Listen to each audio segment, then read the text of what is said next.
Apa yang terjadi jika Anda, yang sudah berusia di atas 50 tahun, mulai mengonsumsi chia setiap hari selama 7 hari berturut-turut? Apakah usus Anda berubah? Apakah energi Anda berubah?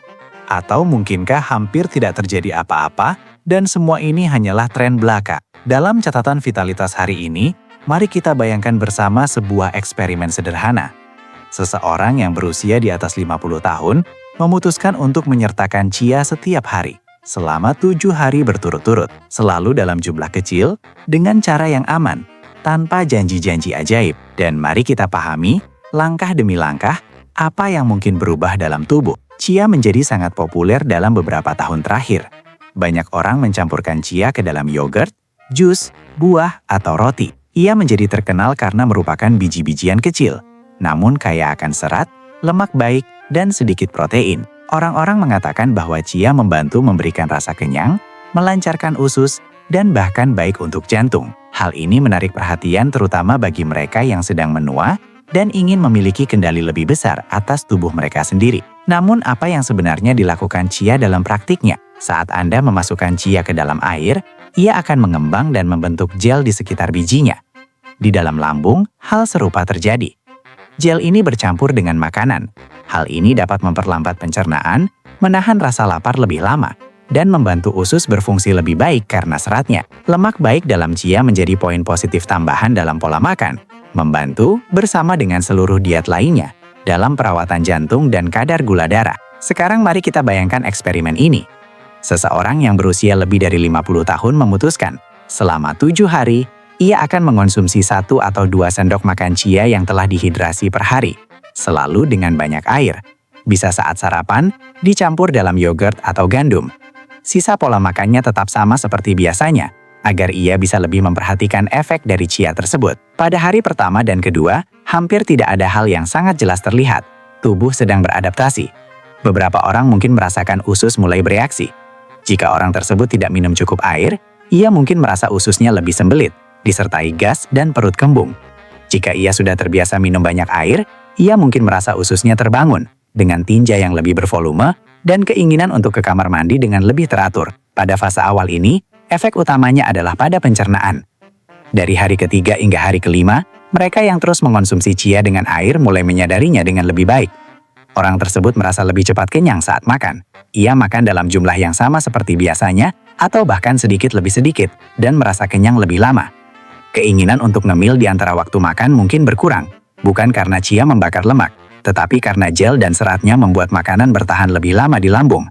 Rasa lapar butuh waktu sedikit lebih lama untuk muncul kembali. Di tengah eksperimen ini, fungsi usus biasanya menjadi lebih teratur bagi banyak orang. Mereka yang menderita sembelit mungkin merasakan kelegaan ringan atau sedang. Mereka yang mengalami ketidakteraturan antara diare dan sembelit terkadang merasa lebih teratur. Namun beberapa orang merasakan lebih banyak gas dan ketidaknyamanan. Setiap tubuh bereaksi dengan cara yang berbeda. Energi sepanjang hari mungkin terasa lebih stabil, dengan lebih sedikit lonjakan rasa lapar yang hebat, terutama jika makanan lainnya seimbang. Dari hari ke-6 hingga hari ke-7, tidak realistis untuk mengharapkan perubahan mendalam pada hasil laboratorium, kolesterol, atau tekanan darah. Hal itu membutuhkan waktu dan memerlukan pengawasan medis, namun persepsi sehari-hari bisa menjadi lebih jelas. Orang tersebut memperhatikan apakah ususnya berfungsi lebih baik atau lebih buruk. Memperhatikan apakah rasa kenyangnya meningkat. Melihat apakah ia kurang berhasrat untuk makan yang manis-manis atau ngemil sepanjang waktu. Merasakan secara praktis apakah chia cocok atau tidak dalam rutinitasnya sendiri. Dalam banyak kasus, setelah 7 hari, manfaat yang dirasakan sederhana namun penting. Usus yang lebih teratur, berkurangnya rasa lapar setiap saat, bantuan kecil dalam pengendalian porsi, karena orang tersebut merasa puas dengan porsi piring yang sedikit lebih kecil. Juga muncul perasaan bahwa ia sedang melakukan sesuatu yang baik untuk dirinya sendiri, dengan cara yang sederhana, tanpa obat-obatan tambahan. Berbicara secara umum, kemungkinan manfaat chia, jika digunakan dengan bijak adalah membantu keteraturan usus, meningkatkan rasa kenyang, serta menyumbangkan lemak baik dan serat dalam pola makan. Bagi mereka yang berusia di atas 50 tahun, ini bisa menjadi dukungan ekstra dalam menjaga berat badan, jantung, dan metabolisme. Namun, selalu sebagai bagian dari rangkaian yang lebih besar, yang mencakup tidur, aktivitas fisik, pengurangan makanan ultraproses, dan pengurangan stres. Sekarang mengenai hal-hal yang perlu diperhatikan. yang sangatlah penting. Meningkatkan serat secara tiba-tiba tanpa meningkatkan asupan air dapat memperburuk kondisi usus. Hal ini dapat menyebabkan nyeri, gas, dan perut kembung yang parah. Mereka yang sudah memiliki masalah usus, seperti divertikulitis, sindrom iritasi usus besar, atau pernah menjalani operasi usus, perlu lebih berhati-hati. Penting juga untuk mengingat obat-obatan yang dikonsumsi secara rutin. Dalam beberapa situasi, terlalu banyak serat yang dikonsumsi berdekatan dengan waktu minum obat dapat sedikit mengganggu penyerapan.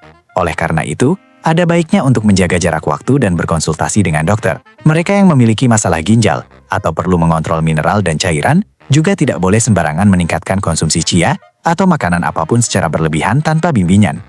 Dan satu poin sederhana namun serius, jangan pernah makan chia kering dalam jumlah besar tanpa air. Ia akan mengembang dan dapat menyebabkan tersedak atau ketidaknyamanan yang besar. Jadi, setelah 7 hari mengonsumsi chia setiap hari, apa yang terjadi pada seseorang yang berusia di atas 50 tahun? Kemungkinan besar, tidak ada yang ajaib dan tidak ada yang dramatis. Dalam banyak kasus, hanya beberapa penyesuaian kecil, usus yang lebih teratur, rasa kenyang yang sedikit lebih besar, dan berkurangnya keinginan ngemil sepanjang hari. Chia hadir sebagai pendukung, bukan sebagai solusi ajaib. Ia tidak menyembuhkan penyakit, tidak menggantikan obat-obatan, tidak memperbaiki pola makan buruk selama bertahun-tahun secara sendirian. Ia hanyalah satu kepingan kecil dalam teka-teki besar vitalitas setelah usia 50 tahun. Konten ini bersifat informatif, tidak menggantikan saran medis atau gizi. Sebelum melakukan perubahan pada pola makan, terutama jika Anda memiliki penyakit kronis atau menggunakan banyak obat-obatan, bicarakan dengan dokter atau ahli gizi Anda. Dalam catatan vitalitas, setiap penyesuaian kecil sangat berarti, bahkan sesendok chia sederhana yang digunakan dengan kesadaran dan kehati-hatian.